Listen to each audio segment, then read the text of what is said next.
Abu Nawas hanya tertunduk sedih mendengarkan penuturan istrinya. Tadi pagi beberapa pekerja kerajaan atas perintah langsung Baginda Raja membongkar rumah dan terus menggali tanpa bisa dicegah. Kata mereka tadi malam Baginda bermimpi bahwa di bawah rumah Abu Nawas terpendam emas dan permata yang tak ternilai harganya. Tetapi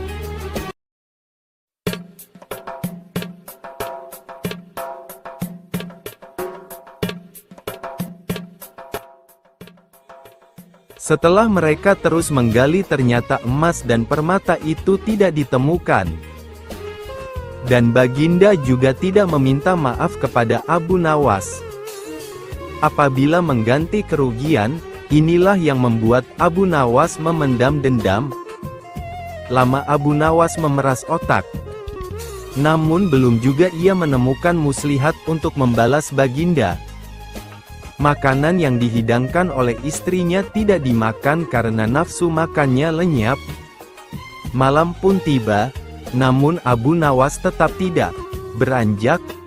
Keesokan hari Abu Nawas melihat lalat-lalat mulai menyerbu makanan Abu Nawas yang sudah basi. Tiba-tiba tertawa riang. "Tolong ambilkan kain penutup untuk makananku dan sebatang besi." Abu Nawas berkata kepada istrinya. "Untuk apa?" tanya istrinya heran. "Membalas Baginda Raja," kata Abu Nawas singkat. Dengan muka berseri-seri Abu Nawas berangkat menuju istana. Setiba di istana Abu Nawas membungkuk hormat dan berkata, "Ampun tuanku, hamba menghadap tuanku Baginda hanya untuk mengadukan perlakuan tamu-tamu yang tidak diundang. Mereka memasuki rumah hamba tanpa izin dari hamba dan berani memakan makanan hamba." "Siapakah tamu-tamu yang tidak diundang itu wahai Abu Nawas?" sergap Baginda kasar. "Lalat-lalat ini, tuanku," kata Abu Nawas sambil membuka penutup piringnya. "Kepada siapa lagi kalau bukan kepada Baginda junjungan hamba? Hamba mengadukan perlakuan yang tidak adil ini. Lalu keadilan yang bagaimana yang engkau inginkan dariku? Hamba hanya menginginkan izin tertulis dari Baginda sendiri agar hamba bisa dengan leluasa menghukum lalat-lalat itu." Baginda Raja tidak bisa mengelakkan diri menotak permintaan Abu Nawas karena pada saat itu para menteri sedang berkumpul di istana. Maka dengan terpaksa Baginda membuat surat izin yang isinya memperkenankan Abu Nawas memukul lalat-lalat itu dimanapun mereka hinggap. Tanpa menunggu perintah Abu Nawas mulai mengusir lalat-lalat di piringnya hingga mereka terbang dan hinggap di sana-sini. Dengan tongkat besi yang sudah sejak tadi dibawanya dari rumah, Nawas mulai mengejar dan memukuli lalat-lalat itu. Ada yang hinggap di kaca. Abu Nawas dengan leluasa memukul kaca itu hingga hancur. Kemudian vas bunga yang indah. Kemudian giliran patung hias sehingga sebagian dari istana dan perabotannya remuk diterjang tongkat besi Abu Nawas. Bahkan Abu Nawas tidak merasa malu memukul lalat yang kebetulan hinggap di tempayan Baginda Raja. Baginda Raja tidak bisa berbuat apa-apa kecuali menyadari kekeliruan yang telah dilakukan terhadap Abu Nawas dan keluarganya. Dan setelah merasa puas, Abu Nawas mohon diri. Barang-barang kesayangan Baginda banyak yang hancur. Bukan hanya itu saja, Baginda juga menanggung rasa malu. Kini ia sadar betapa kelirunya berbuat semena-mena kepada Abu Nawas. Abu Nawas yang nampak lucu dan sering menyenangkan orang itu ternyata bisa berubah menjadi garang dan ganas serta mampu membalas dendam terhadap orang yang mengusiknya. Abu Nawas pulang dengan perasaan lega. Istrinya pasti sedang menunggu di rumah untuk mendengarkan cerita apa yang dibawa dari istana.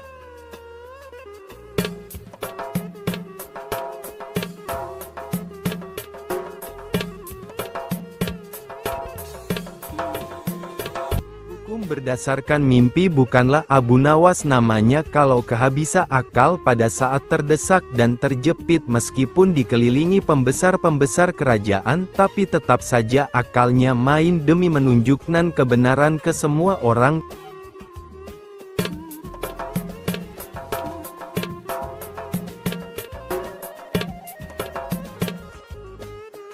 Salah satu kisahnya adalah ketika Abu Nawas harus menghentikan sepak terjang sang hakim yang tidak adil sama sekali, yaitu hukum berdasarkan mimpi.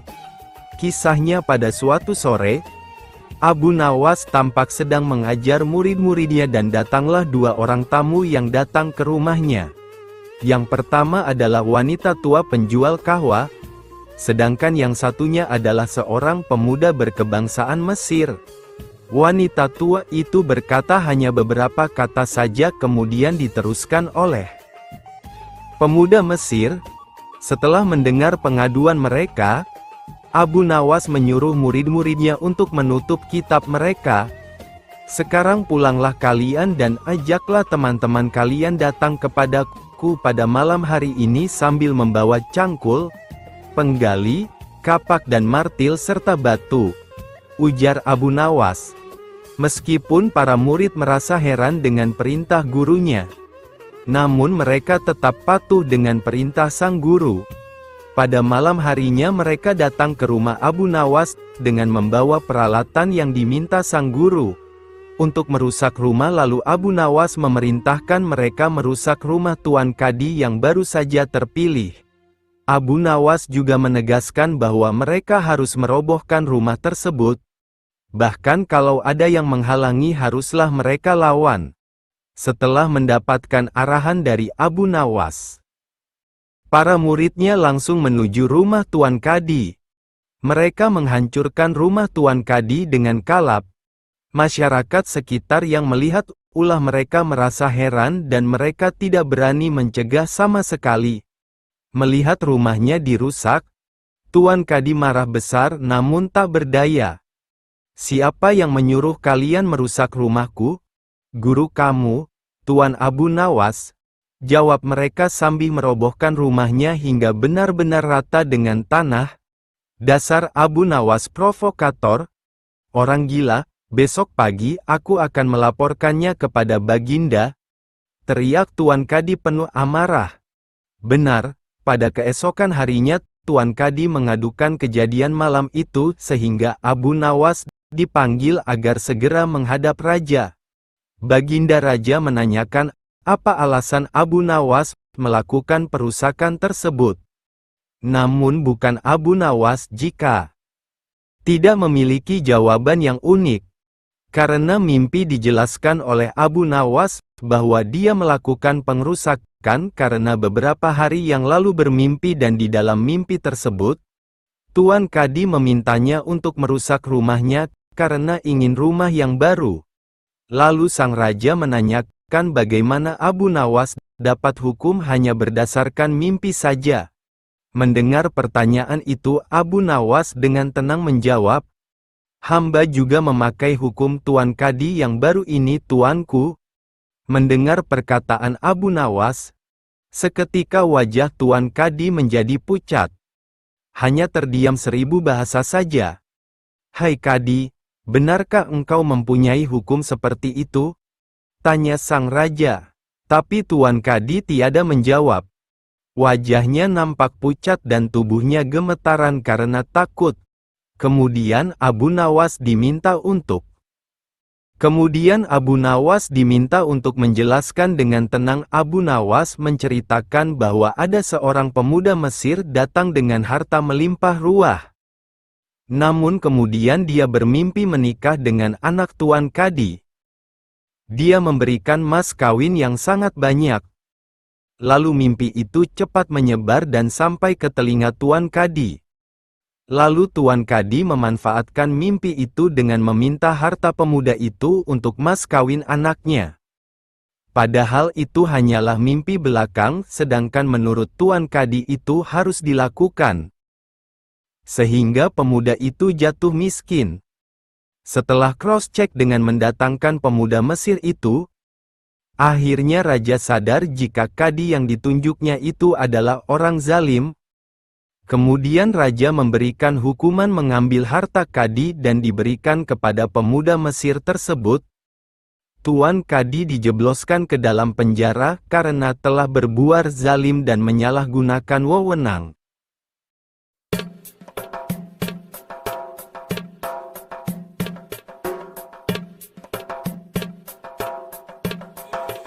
Abu Nawas bekerja sebagai orang kepercayaan Raja Ali ibnu Bakri. Abu Nawas dikenali sebagai orang cerdik dan ahli dongeng yang termasyhur. Suatu hari raja mengalami ketegangan pikiran selepas bekerja sepanjang hari mengurus rakyat. Sang raja memerintahkan kepada Abu Nawas bercerita mengenai kisah-kisah aneh dan ajaib yang menjadi kegemaran sang raja.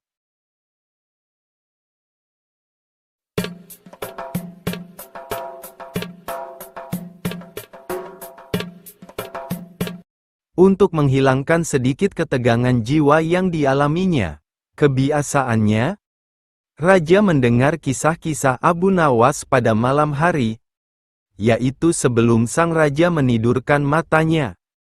Abu Nawas menjawab, dengan senang hati, "Wahai raja yang baik dan bahagia."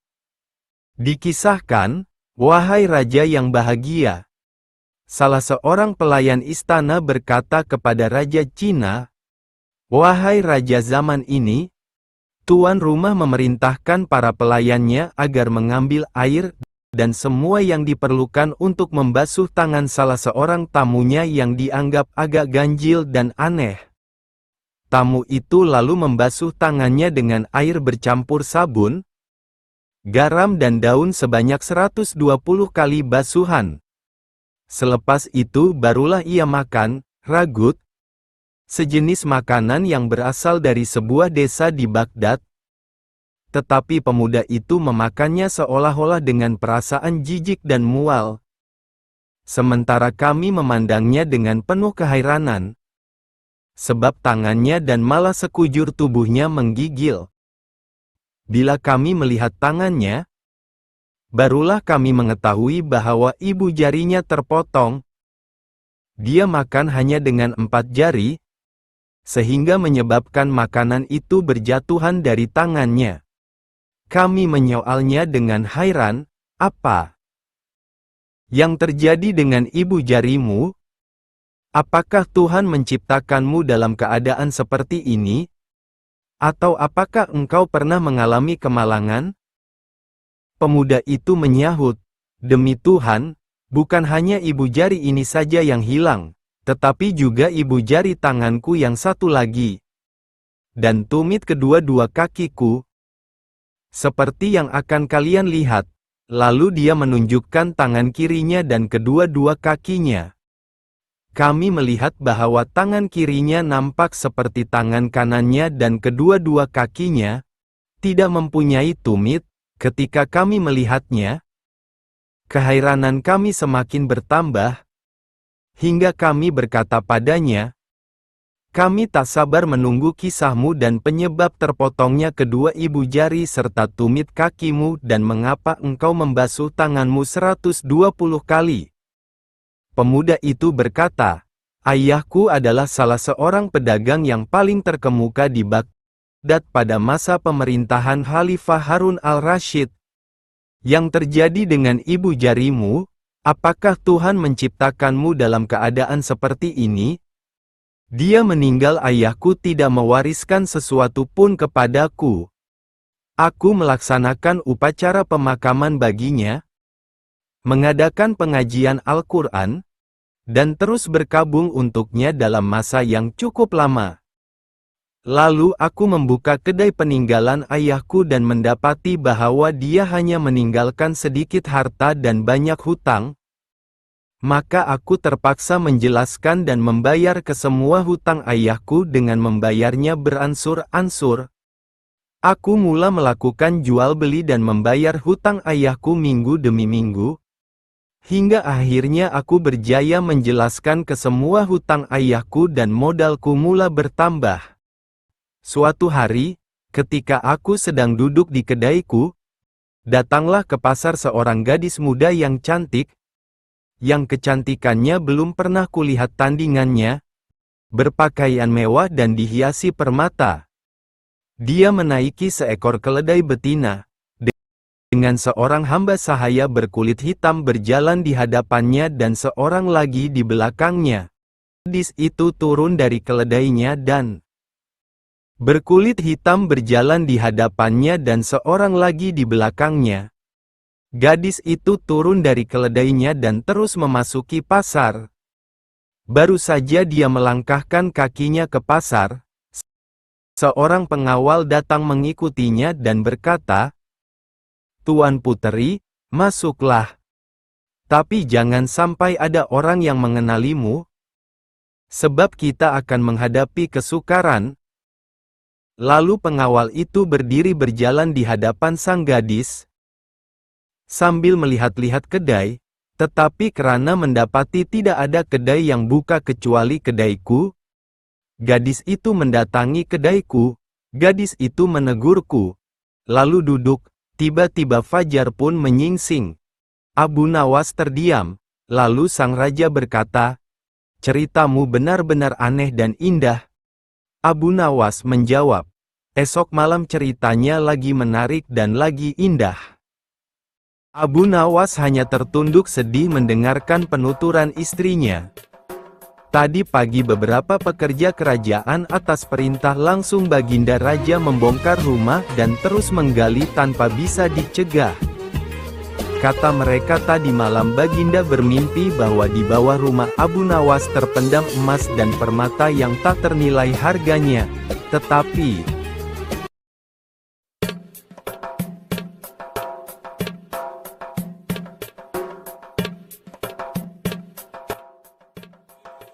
setelah mereka terus menggali ternyata emas dan permata itu tidak ditemukan. Dan Baginda juga tidak meminta maaf kepada Abu Nawas. Apabila mengganti kerugian, inilah yang membuat Abu Nawas memendam dendam. Lama Abu Nawas memeras otak. Namun belum juga ia menemukan muslihat untuk membalas Baginda. Makanan yang dihidangkan oleh istrinya tidak dimakan karena nafsu makannya lenyap. Malam pun tiba, namun Abu Nawas tetap tidak beranjak.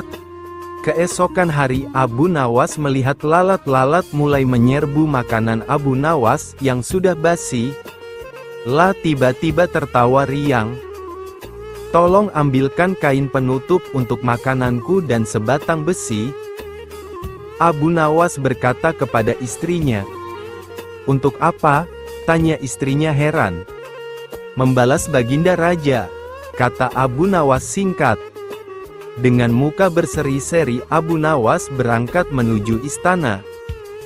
Setiba di istana Abu Nawas membungkuk hormat dan berkata, "Ampun tuanku, hamba menghadap tuanku Baginda hanya untuk mengadukan perlakuan tamu-tamu yang tidak diundang. Mereka memasuki rumah hamba tanpa izin dari hamba dan berani memakan makanan hamba." "Siapakah tamu-tamu yang tidak diundang itu wahai Abu Nawas?" sergap Baginda kasar. "Lalat-lalat ini, tuanku," kata Abu Nawas sambil membuka penutup piringnya. "Kepada siapa lagi kalau bukan kepada Baginda junjungan hamba, hamba mengadukan perlakuan yang tidak adil ini." "Lalu keadilan yang bagaimana yang engkau inginkan dariku?" "Hamba hanya menginginkan izin tertulis dari Baginda sendiri agar hamba bisa dengan leluasa menghukum lalat-lalat itu."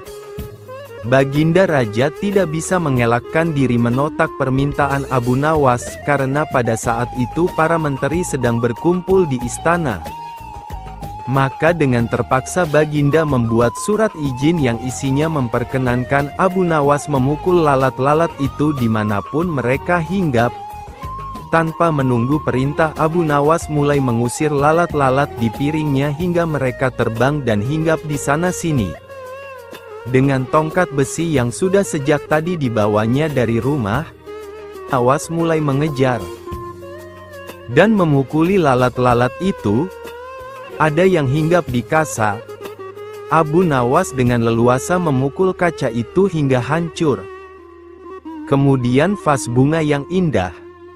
Kemudian giliran patung hias sehingga sebagian dari istana dan perabotannya remuk diterjang tongkat besi Abu Nawas. Bahkan Abu Nawas tidak merasa malu memukul lalat yang kebetulan hinggap di tempayan Baginda Raja. Baginda Raja tidak bisa berbuat apa-apa kecuali menyadari kekeliruan yang telah dilakukan terhadap Abu Nawas dan keluarganya. Dan setelah merasa puas, Abu Nawas mohon diri. Barang-barang kesayangan Baginda banyak yang hancur. Bukan hanya itu saja, Baginda juga menanggung rasa malu. Kini ia sadar betapa kelirunya berbuat semena-mena kepada Abu Nawas. Abu Nawas yang nampak lucu dan sering menyenangkan orang itu ternyata bisa berubah menjadi garang dan ganas serta mampu membalas dendam terhadap orang yang mengusiknya. Abu Nawas pulang dengan perasaan lega. Istrinya pasti sedang menunggu di rumah untuk mendengarkan cerita apa yang dibawa dari istana.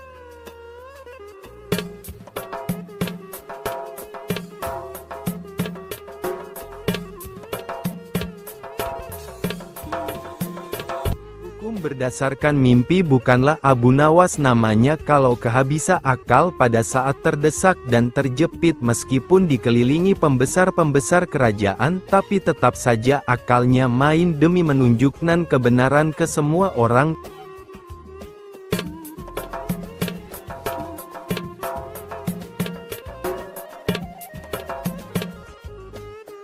Salah satu kisahnya adalah ketika Abu Nawas harus menghentikan sepak terjang sang hakim yang tidak adil sama sekali, yaitu hukum berdasarkan mimpi. Kisahnya pada suatu sore, Abu Nawas tampak sedang mengajar murid-muridnya dan datanglah dua orang tamu yang datang ke rumahnya. Yang pertama adalah wanita tua penjual kahwa, sedangkan yang satunya adalah seorang pemuda berkebangsaan Mesir. Wanita tua itu berkata hanya beberapa kata saja kemudian diteruskan oleh pemuda Mesir. Setelah mendengar pengaduan mereka, Abu Nawas menyuruh murid-muridnya untuk menutup kitab mereka. Sekarang pulanglah kalian dan ajaklah teman-teman kalian datang kepadaku pada malam hari ini sambil membawa cangkul, penggali, kapak dan martil serta batu, ujar Abu Nawas. Meskipun para murid merasa heran dengan perintah gurunya, namun mereka tetap patuh dengan perintah sang guru. Pada malam harinya mereka datang ke rumah Abu Nawas dengan membawa peralatan yang diminta sang guru untuk merusak rumah, lalu Abu Nawas memerintahkan mereka merusak rumah Tuan Kadi yang baru saja terpilih. Abu Nawas juga menegaskan bahwa mereka harus merobohkan rumah tersebut. Bahkan kalau ada yang menghalangi haruslah mereka lawan. Setelah mendapatkan arahan dari Abu Nawas, para muridnya langsung menuju rumah Tuan Kadi. Mereka menghancurkan rumah Tuan Kadi dengan kalap. Masyarakat sekitar yang melihat ulah mereka merasa heran dan mereka tidak berani mencegah sama sekali. Melihat rumahnya dirusak, Tuan Kadi marah besar namun tak berdaya. Siapa yang menyuruh kalian merusak rumahku? Guru kamu, Tuan Abu Nawas, jawab mereka sambil merobohkan rumahnya hingga benar-benar rata dengan tanah. Dasar Abu Nawas provokator, orang gila, besok pagi aku akan melaporkannya kepada Baginda, teriak Tuan Kadi penuh amarah. Benar, pada keesokan harinya Tuan Kadi mengadukan kejadian malam itu sehingga Abu Nawas dipanggil agar segera menghadap raja. Baginda Raja menanyakan apa alasan Abu Nawas melakukan perusakan tersebut. Namun bukan Abu Nawas jika tidak memiliki jawaban yang unik. Karena mimpi dijelaskan oleh Abu Nawas bahwa dia melakukan pengerusakan karena beberapa hari yang lalu bermimpi dan di dalam mimpi tersebut, Tuan Kadi memintanya untuk merusak rumahnya karena ingin rumah yang baru. Lalu sang raja menanyakan, Kan bagaimana Abu Nawas dapat hukum hanya berdasarkan mimpi saja? Mendengar pertanyaan itu, Abu Nawas dengan tenang menjawab, hamba juga memakai hukum Tuan Kadi yang baru ini, tuanku. Mendengar perkataan Abu Nawas, seketika wajah Tuan Kadi menjadi pucat. Hanya terdiam 1000 bahasa saja. Hai Kadi, benarkah engkau mempunyai hukum seperti itu? Tanya sang raja. Tapi Tuan Kadi tiada menjawab. Wajahnya nampak pucat dan tubuhnya gemetaran karena takut. Kemudian Abu Nawas diminta untuk menjelaskan dengan tenang. Abu Nawas menceritakan bahwa ada seorang pemuda Mesir datang dengan harta melimpah ruah.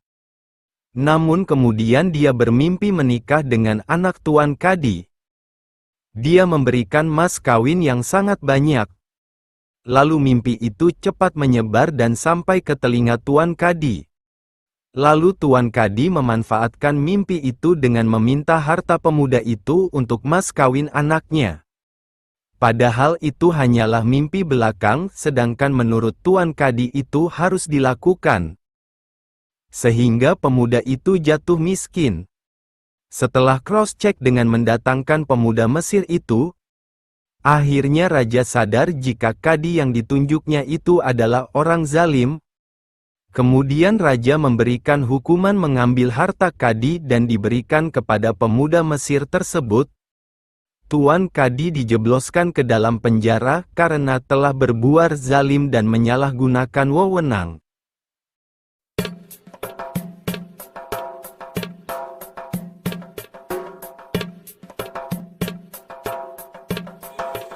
Petugas pajak. Pada suatu waktu, kerajaan mengalami krisis ekonomi yang buruk. Karena pendapatan kerajaan yang berasal dari pajak tidak mampu memenuhi target yang telah ditetapkan oleh raja. Kondisi kerajaan yang krisis ini membuat raja geram.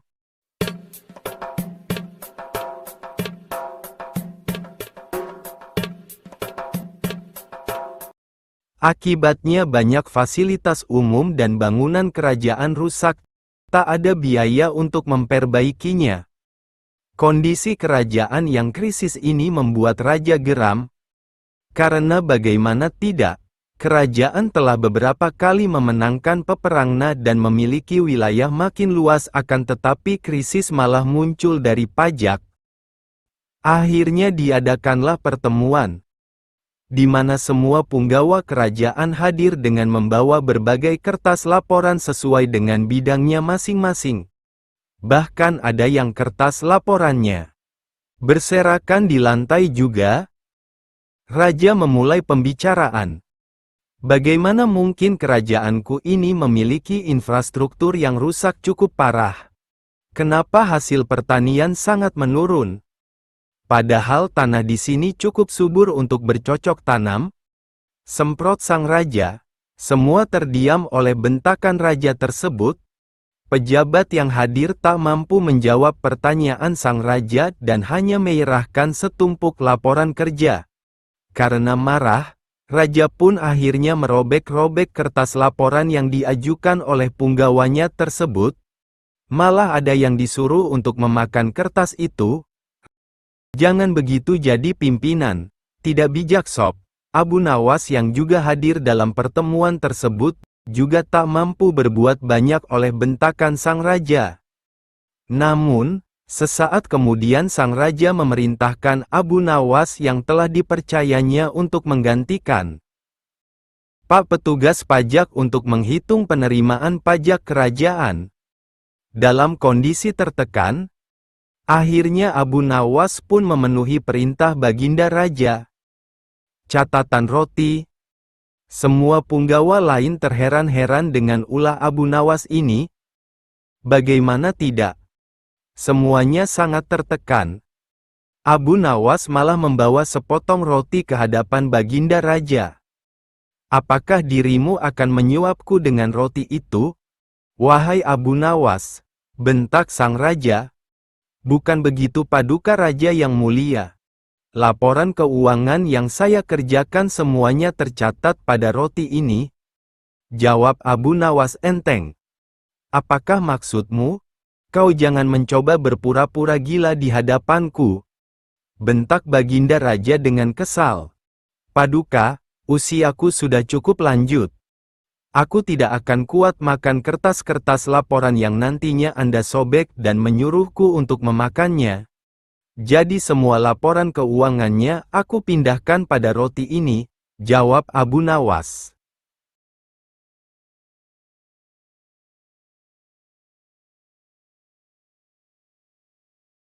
Nyanyian Abu Nawas di kuburan. Pada suatu ketika ada seseorang yang sedang berjalan-jalan, dan setelah sampai di jalan sekitar makam, dirinya melihat Abu Nawas sedang berada di sebuah kuburan. Orang itu kemudian mendekatinya. Di sana ternyata Abu Nawas sedang menggantungkan kakinya di sebuah nisan kuburan. Wahai Abu Nawas, apa yang engkau lakukan di sini? Tanya orang itu. Aku sedang bercengkerama dengan suatu kaum yang tidak pernah menyakitiku, dan apabila aku telah tiada, mereka tidak menggunjingku, jawab Abu Nawas. Harga-harga sandang pangan papan mulai naik. Tidakkah engkau mau ikut berdoa kepada Allah agar harga-harga bisa terkendali, kata orang itu. Abu Nawas kemudian bertepuk tangan dan bernyanyi. Wahai penikmat dunia dan perhiasaannya, kedua matanya tak pernah tidur dari kelezatannya. Kau hanya sibuk dengan apa yang tak teraih. Hukum berdasarkan mimpi. Bukanlah Abu Nawas namanya kalau kehabisan akal pada saat terdesak dan terjepit meskipun dikelilingi pembesar-pembesar kerajaan, tapi tetap saja akalnya main demi menunjukkan kebenaran ke semua orang.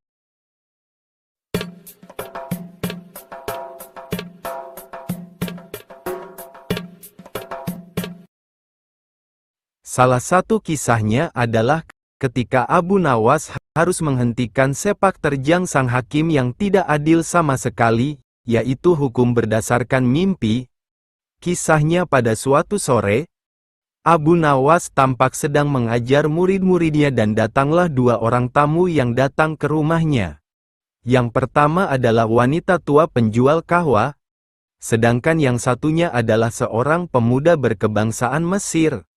Wanita tua itu berkata hanya beberapa kata saja kemudian diteruskan oleh pemuda Mesir. Setelah mendengar pengaduan mereka, Abu Nawas menyuruh murid-muridnya untuk menutup kitab mereka. Sekarang pulanglah kalian dan ajaklah teman-teman kalian datang kepadaku pada malam hari ini sambil membawa cangkul, penggali, kapak dan martil serta batu, ujar Abu Nawas. Meskipun para murid merasa heran dengan perintah gurunya, namun mereka tetap patuh dengan perintah sang guru. Pada malam harinya mereka datang ke rumah Abu Nawas dengan membawa peralatan yang diminta sang guru untuk merusak rumah. Lalu Abu Nawas memerintahkan mereka merusak rumah Tuan Kadi yang baru saja terpilih. Abu Nawas juga menegaskan bahwa mereka harus merobohkan rumah tersebut. Bahkan kalau ada yang menghalangi haruslah mereka lawan. Setelah mendapatkan arahan dari Abu Nawas, para muridnya langsung menuju rumah Tuan Kadi. Mereka menghancurkan rumah Tuan Kadi dengan kalap. Masyarakat sekitar yang melihat ulah mereka merasa heran dan mereka tidak berani mencegah sama sekali. Melihat rumahnya dirusak, Tuan Kadi marah besar namun tak berdaya. Siapa yang menyuruh kalian merusak rumahku?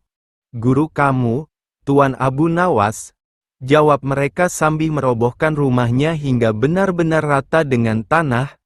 Dasar Abu Nawas provokator, orang gila, besok pagi aku akan melaporkannya kepada Baginda, teriak Tuan Kadi penuh amarah.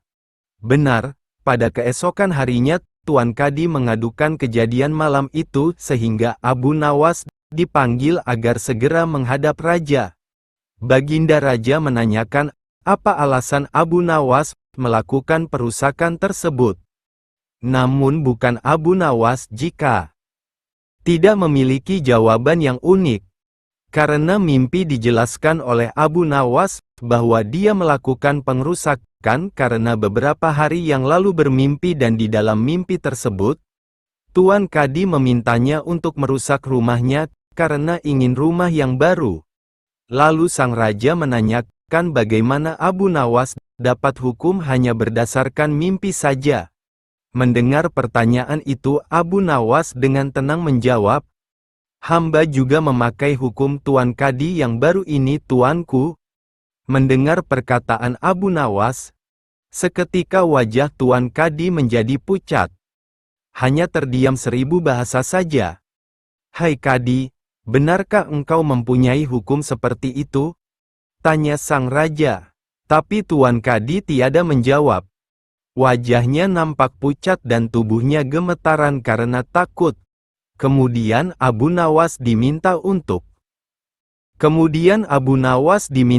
menjelaskan dengan tenang. Abu Nawas menceritakan bahwa ada seorang pemuda Mesir datang dengan harta melimpah ruah. Namun kemudian dia bermimpi menikah dengan anak Tuan Kadi. Dia memberikan mas kawin yang sangat banyak. Lalu mimpi itu cepat menyebar dan sampai ke telinga Tuan Kadi. Lalu Tuan Kadi memanfaatkan mimpi itu dengan meminta harta pemuda itu untuk mas kawin anaknya. Padahal itu hanyalah mimpi belakang, sedangkan menurut Tuan Kadi itu harus dilakukan. Sehingga pemuda itu jatuh miskin. Setelah cross-check dengan mendatangkan pemuda Mesir itu, akhirnya raja sadar jika Kadi yang ditunjuknya itu adalah orang zalim. Kemudian raja memberikan hukuman mengambil harta Kadi dan diberikan kepada pemuda Mesir tersebut. Tuan Kadi dijebloskan ke dalam penjara karena telah berbuat zalim dan menyalahgunakan wewenang.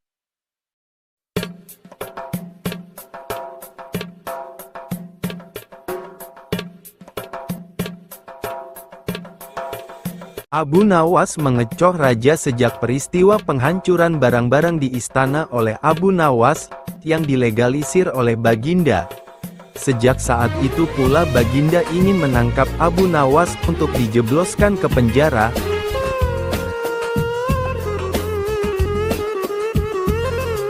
Assalamualaikum Sobat Islam Trending, semoga kita semua diberi kesehatan dan rezeki yang melimpah. Kali ini kita akan menceritakan kisah tentang Abu Nawas. Sudah menjadi hukum bagi siapa saja yang tidak sanggup melaksanakan titah Baginda, maka tak disangsikan lagi ia akan mendapat hukuman. Baginda tahu Abu Nawas amat takut kepada beruang.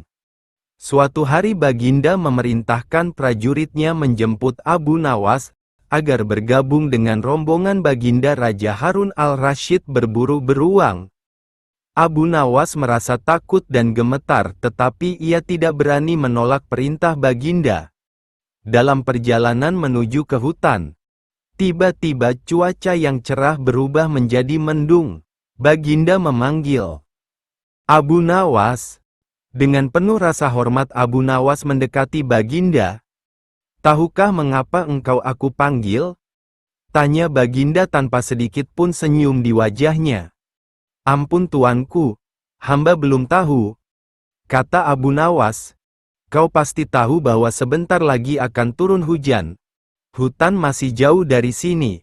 Kau kuberi kuda yang lamban. Sedangkan aku dan pengawal-pengawalku akan menunggang kuda yang cepat. Nanti pada waktu santap siang kita berkumpul di tempat peristirahatanku. Bila hujan turun kita harus menghindarinya dengan cara kita masing-masing agar pakaian kita tetap kering. Sekarang kita berpencar," Baginda menjelaskan. Kemudian Baginda dan rombongan mulai bergerak. Abu Nawas kini tahu Baginda akan menjebaknya. Lah harus mencari akal. Dan ketika Abu Nawas sedang berpikir, tiba-tiba hujan turun. Begitu hujan turun, Baginda dan rombongan segera memacu kuda untuk mencapai tempat perlindungan yang terdekat. Tetapi karena derasnya hujan, Baginda dan para pengawalnya basah kuyup. Ketika santap siang tiba, Baginda segera menuju tempat peristirahatan. Belum sempat baju Baginda dan para pengawalnya kering, Abu Nawas datang dengan menunggang kuda yang lamban. Baginda dan para pengawal terperangah karena baju Abu Nawas tidak basah. Padahal dengan kuda yang paling cepat pun tidak bisa mencapai tempat berlindung yang paling dekat. Pada hari kedua Abu Nawas diberi kuda yang cepat yang kemarin ditunggangi Baginda Raja. Kini Baginda dan para pengawal-pengawalnya mengendarai kuda-kuda yang lamban. Setelah Abu Nawas dan rombongan kerajaan berpencar, hujan pun turun seperti kemarin. Malah hujan hari ini lebih deras daripada kemarin. Baginda dan pengawalnya langsung basah kuyup, karena kuda yang ditunggangi tidak bisa berlari dengan kencang. Ketika saat bersantap siang tiba, Abu Nawas tiba di tempat peristirahatan lebih dahulu dari Baginda dan pengawalnya. Abu Nawas menunggu Baginda Raja. Selang beberapa saat Baginda dan para pengawalnya tiba dengan pakaian yang basah kuyup. Melihat Abu Nawas dengan pakaian yang tetap kering, Baginda jadi penasaran. Beliau tidak sanggup lagi menahan keingintahuan yang selama ini disembunyikan. Terus terang, bagaimana caranya menghindari hujan? Wahai Abu Nawas, tanya Baginda. Mudah tuanku yang mulia, kata Abu Nawas sambil tersenyum. Sedangkan aku dengan kuda yang cepat tidak sanggup mencapai tempat berteduh terdekat. Apalagi dengan kuda yang lamban ini, kata Baginda. Hamba sebenarnya tidak melarikan diri dari hujan. Tetapi begitu hujan turun, hamba secepat mungkin melepas pakaian hamba dan segera melipatnya. Menahan keingintahuan yang selama ini disembunyikan. Terus terang, bagaimana caranya menghindari hujan? Wahai Abu Nawas, tanya Baginda. Mudah tuanku yang mulia, kata Abu Nawas sambil tersenyum. Sedangkan aku dengan kuda yang cepat tidak sanggup mencapai tempat berteduh terdekat. Apalagi dengan kuda yang lamban ini, kata Baginda, hamba sebenarnya tidak melarikan diri dari hujan. Tetapi begitu hujan turun, hamba secepat mungkin melepas pakaian hamba dan segera melipatnya, lalu mendudukinya. Ini hamba lakukan sampai hujan berhenti. Diam-diam Baginda Raja mengakui kecerdikan Abu Nawas. Abu Nawas bekerja sebagai orang kepercayaan Raja Ali Ibnu Bakri. Abu Nawas dikenali sebagai orang cerdik dan ahli dongeng yang termasyur. Suatu hari Raja mengalami ketegangan pikiran selepas bekerja sepanjang hari mengurus rakyat. Sang Raja memerintahkan kepada Abu Nawas bercerita mengenai kisah-kisah aneh dan ajaib yang menjadi kegemaran sang raja.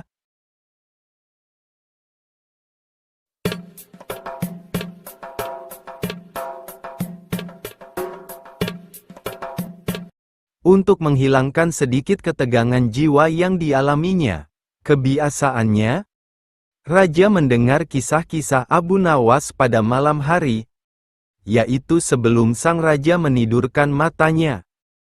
Abu Nawas menjawab dengan senang hati, wahai raja yang baik dan bahagia. Dikisahkan, wahai raja yang bahagia, salah seorang pelayan istana berkata kepada Raja Cina, wahai raja zaman ini, tuan rumah memerintahkan para pelayannya agar mengambil air dan semua yang diperlukan untuk membasuh tangan salah seorang tamunya yang dianggap agak ganjil dan aneh. Tamu itu lalu membasuh tangannya dengan air bercampur sabun, garam dan daun sebanyak 120 kali basuhan. Selepas itu barulah ia makan ragut, sejenis makanan yang berasal dari sebuah desa di Baghdad. Tetapi pemuda itu memakannya seolah-olah dengan perasaan jijik dan mual. Sementara kami memandangnya dengan penuh kehairanan. Sebab tangannya dan malah sekujur tubuhnya menggigil. Bila kami melihat tangannya, barulah kami mengetahui bahwa ibu jarinya terpotong. dia makan hanya dengan 4 jari, sehingga menyebabkan makanan itu berjatuhan dari tangannya. Kami menyoalnya dengan hairan, "Apa yang terjadi dengan ibu jarimu? Apakah Tuhan menciptakanmu dalam keadaan seperti ini? Atau apakah engkau pernah mengalami kemalangan?" Pemuda itu menyahut, "Demi Tuhan, bukan hanya ibu jari ini saja yang hilang, tetapi juga ibu jari tanganku yang satu lagi, dan tumit kedua-dua kakiku, seperti yang akan kalian lihat." Lalu dia menunjukkan tangan kirinya dan kedua-dua kakinya. Kami melihat bahwa tangan kirinya nampak seperti tangan kanannya dan kedua-dua kakinya tidak mempunyai tumit. Ketika kami melihatnya, kehairanan kami semakin bertambah, hingga kami berkata padanya, "Kami tak sabar menunggu kisahmu dan penyebab terpotongnya kedua ibu jari serta tumit kakimu dan mengapa engkau membasuh tanganmu 120 kali." Pemuda itu berkata, "Ayahku adalah salah seorang pedagang yang paling terkemuka di Baghdad pada masa pemerintahan Khalifah Harun al-Rasyid. Yang terjadi dengan ibu jarimu, apakah Tuhan menciptakanmu dalam keadaan seperti ini? Dia meninggal, ayahku tidak mewariskan sesuatu pun kepadaku. Aku melaksanakan upacara pemakaman baginya, mengadakan pengajian Al-Quran, dan terus berkabung untuknya dalam masa yang cukup lama. Lalu aku membuka kedai peninggalan ayahku dan mendapati bahwa dia hanya meninggalkan sedikit harta dan banyak hutang. Maka aku terpaksa menjelaskan dan membayar ke semua hutang ayahku dengan membayarnya beransur-ansur. Aku mula melakukan jual beli dan membayar hutang ayahku minggu demi minggu, hingga akhirnya aku berjaya menjelaskan ke semua hutang ayahku dan modalku mula bertambah. Suatu hari, ketika aku sedang duduk di kedaiku, datanglah ke pasar seorang gadis muda yang cantik, yang kecantikannya belum pernah kulihat tandingannya, berpakaian mewah dan dihiasi permata. Dia menaiki seekor keledai betina, dengan seorang hamba sahaya berkulit hitam berjalan di hadapannya dan seorang lagi di belakangnya. Gadis itu turun dari keledainya dan berkulit hitam berjalan di hadapannya dan seorang lagi di belakangnya. Gadis itu turun dari keledainya dan terus memasuki pasar. Baru saja dia melangkahkan kakinya ke pasar, seorang pengawal datang mengikutinya dan berkata, "Tuan Puteri, masuklah. Tapi jangan sampai ada orang yang mengenalimu, sebab kita akan menghadapi kesukaran." Lalu pengawal itu berdiri berjalan di hadapan sang gadis, sambil melihat-lihat kedai, tetapi karena mendapati tidak ada kedai yang buka kecuali kedaiku, gadis itu mendatangi kedaiku. Gadis itu menegurku, lalu duduk. Tiba-tiba fajar pun menyingsing. Abu Nawas terdiam, lalu sang raja berkata, "Ceritamu benar-benar aneh dan indah." Abu Nawas menjawab, "Esok malam ceritanya lagi menarik dan lagi indah."